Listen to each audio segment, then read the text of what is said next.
Punching mother in the face.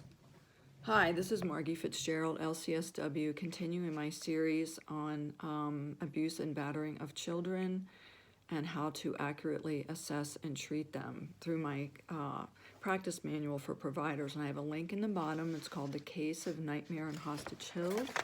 Right here, I will be reading a segment of it today and talking about how the kids will identify with the behavior of the aggressor, the batterer, in order to receive that parental love that children, necessarily want, right? They're so suggestible, and all they want is to please the parent and to feel safe. That's part of them feeling safe. So children living with chronic fear may experience blurring of their identities with that of the batterer, as they strive to convince both him and themselves that they share his interests, style, and preferences in order to avoid being endangered by him.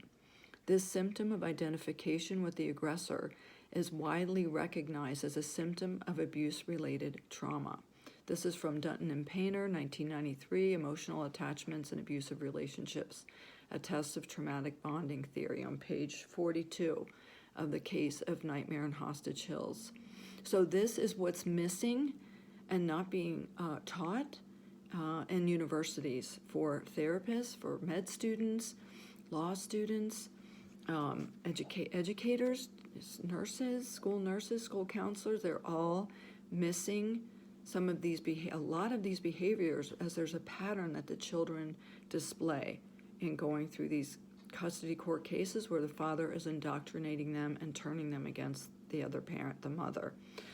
So stay tuned. I will continue to go over the tactics. There's a whole series of tactics, and I lay them out in bullet points in The Case of Nightmare and Hostage Chills for you to easily identify them. This for a child to threaten to punch the mother in the face, is forced to see her when the child is 8, 7, 6. That is not a natural response to their mother, and that is carrying out the agenda of the batterer. So stay tuned. I will continue to go over these tactics, as heinous as they are, because it's our job to protect the kids.